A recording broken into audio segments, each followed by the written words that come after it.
السلام علیکم ناظرین، آج ہم آپ کو امیر المومنین حضرت علی علیہ السلام کے چند منتخب حکیمانہ کلمات کے بارے میں بتائیں گے۔ ویڈیو میں آگے بڑھنے سے پہلے ہمارے چینل کو لائک اور سبسکرائب ضرور کیجیے گا۔ آپ دیکھ رہے ہیں دور نجر سیدہ بینش کے ساتھ۔ آئیے ویڈیو کی طرف بڑھتے ہیں۔ حضرت علی علیہ السلام نے فرمایا، فتنہ اور فساد کے زمانے میں اس طرح رہو جیسے 2 سال کا اونٹنی کا بچہ ہوتا ہے کہ نہ اس کی پوچھ سواری کے قابل ہوتی ہے اور نہ ہی اس کے دوڑنے کے لائق تھن ہوتے ہیں۔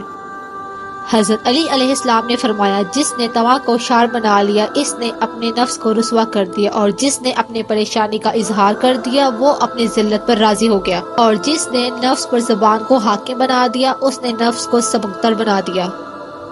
حضرت علی علیہ السلام نے فرمایا، بخل و ننگو آر ہے اور بزرگی منکسد، فکر و ہوشمندی کو بھی اس کی حجت کے لیے گنگا بنا دیتا ہے، اور مفلس آدمی اپنے وطن میں بھی غریب ہوتا ہے۔ مولا علی علیہ السلام نے فرمایا، عاجزی آفت ہے اور صبر شجاعت اور پرہیزگاری سوپر۔ انسان کا بہترین ساتھی رضائے اللہ پر راضی رہنا ہے۔ حضرت علی علیہ السلام نے فرمایا، علم بہترین وراثت ہے اور آداب نوبہ نو لباس ہیں اور فکر بہترین شفاف آئینہ ہے۔ حضرت علی علیہ السلام نے فرمایا، عاقل کا سینہ اسرار کا خزینہ ہے اور بشارت محبت کا جال ہے، اور تحمل بردباری ایوب کا مدفن ہے، اور صلح صفائی ایوب کے چھپانے کا ذریعہ ہے۔ حضرت علی علیہ السلام نے فرمایا، صدقہ بہترین کار امداد ہے اور لوگوں کے دنیا کے اعمال اور آخرت میں ان کی نگاہوں کے سامنے ہوں گے۔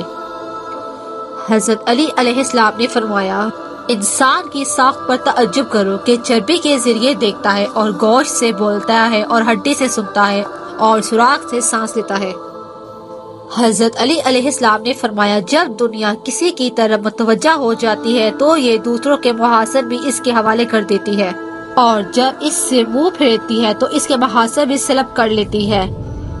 حضرت علی علیہ السلام نے فرمایا، لوگوں کے ساتھ ایسا میل جول رکھو کہ مر جاؤ تو لوگ گریا کریں اور زندہ رہو تو تمہارے مشتاق رہیں۔ سلام ہو علی ابن ابی طالب پہ۔ جزاک اللہ، شکریہ۔